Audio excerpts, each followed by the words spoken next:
محافظة الأنبار من الرمادي السنية، وأواسي جيت أواسي من الرمادي، أواسي الزهراء، لأن عندي 2 شهداء قتلوهم من داعش. إذن الحسين أبو الكل، لا أبو سني ولا أبو شيعي. جيت أطلب ألقي الجثث مالتهم لأن لحد الآن ما لقينا جثث. فجيت أواسي الزهراء وبنفس الوقت أنهى العباس إن شاء الله ياخذ حوبتنا من الدواعش ويرجعنا لبيوتنا، لأن أخذوا بيوتنا، أخذوا أولادنا، وأنا عندي 2 شهداء أخذوهم وذبحوهم.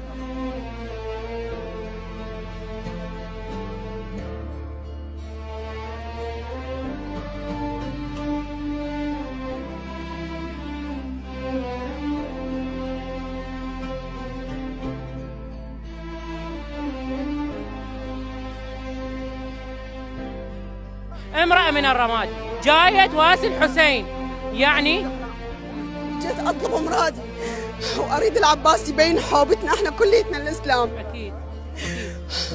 مناشدتك للحكومة العراقية، خلي تحل مواضيعنا، كافي تعب، كافي تعبنا من الطائفية بين السنة والشيعة وإحنا أخوة. وأنا أول بارحة ولدي جم اثنيناتهم عمر وحسام وراحوا للزهراء مشي، واليوم رجعوا من البارحة، من أول بارحة هم راحوا الكربلاء. أكيد. الحمد لله والشكر، إن شاء الله ما بيناتنا إحنا فرق أبد ما بيناتنا فرق، إحنا لحمة واحد. أرجع وأقول أني من الرمادي وخلي يسمع الكل، وعلى عناد الداعش وغصبا ما عنا اللي يرضى واللي يرضى. أكيد. احنا سنه وشيعه ما بيناتنا اي فرق. أكيد. ويا ريت توصلون صوتي حتى يسمعون اهل الانبار احنا وين وصلنا، وان شاء الله 3/4 اهل الانبار 3/4 لحد الان. وانا شفت هوايه من الرمادي جايين من الرمادي مشايه للزهراء يواسون الزهراء. وارجع واقول لكم اني ابني عمر من اول بارحه هو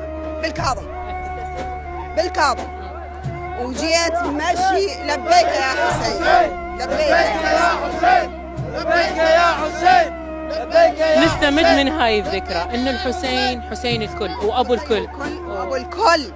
احنا ما نريد بيناتنا لا سنه ولا شيعه اكيد، ولا كان ما جينا. واني نسيب اللي ذبحوه داعش شيعي وبنتي سنيه وجنتي شيعيه من الدوره، والحمد لله والشكر، الحمد لله والشكر. ارجع واقول الحمد لله والشكر على كل ما كتب لنا الله به.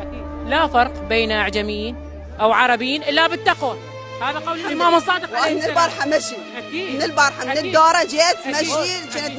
من اول بارحه للرمادي، من البارحه طلعت اني مشي من الدوره، والحمد لله ان شاء الله اكمل. اما اخ لك في الدين او نظير لك في الخلق، قول الصادق عليه السلام، ها هم اخوتنا من الرمادي ومن الفلوجه ومن كل انحاء العالم. الحسين ابو الكل.